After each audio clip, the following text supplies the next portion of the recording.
ಇದ್ರ ಮೇಲೆ ಚಿತ್ರ ಹಾಕೋದು, ನೋಡುವ ಹೇಗೆ ಬರುತ್ತಂತ.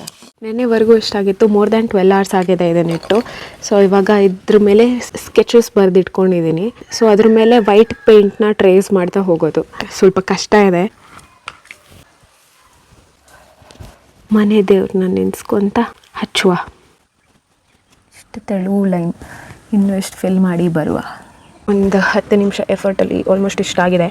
ಈ ಸೈಡು ಈ ಥರ ಡಿಸೈನ್ ಮಾಡಬೇಕು. ಮತ್ತು ಸೋ ಮಚ್ ವರ್ಕ್ ಇವನು. ಅದೇಂತ ಅದು ಹೆಂಗೆ ಮಾಡ್ಕೊಡಿ ಚಂದದ ಚಂದ ಕಾಣ್ತಂತಲ್ಲ. ಕೆಂಪು ಮಾಡ್ಕೊಂಡು ಆಮೇಲೆ ಬಿಳೆ ಬರೆಯೋದು. ಬೌಲ್ ಥರ ಇವಾಗ ಅನಿಸ್ತಾ ಇದೆ. ಇದನ್ನು ಇವಾಗ ನಾನಿಲ್ಲಿ ಬಾರ್ಡರ್ ಏನಿದೆ ಅಲ್ಲ ಅಲ್ಲೂ ವೈಟ್ ಮಾಡಿಬಿಡ್ತೆ.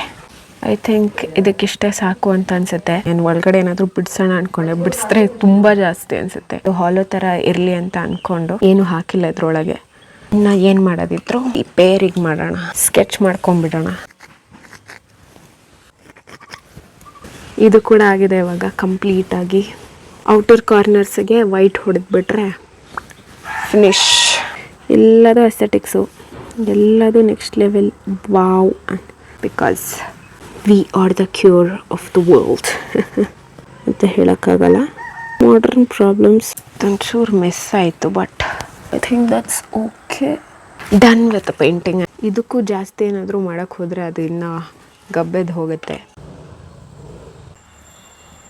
ಹಸೆ ಚಿತ್ರ ಇನ್ಸ್ಪಿರೇಷನ್ ತೊಗೊಂಡಿದ್ದು ಬಾರ್ಡರ್ ಮತ್ತು ಬೇಸಿಗೆ. ಹಸೆ ಚಿತ್ರ ಹಾಕೋದು is a big challenging thing. ಸಿಕ್ಕಾಪಟ್ಟೆ ಎಫರ್ಟ್ಸ್ ತೊಗೊಳುತ್ತೆ, ಸಿಕ್ಕಾಪಟ್ಟೆ ಎನರ್ಜಿ ತೊಗೊಳುತ್ತೆ.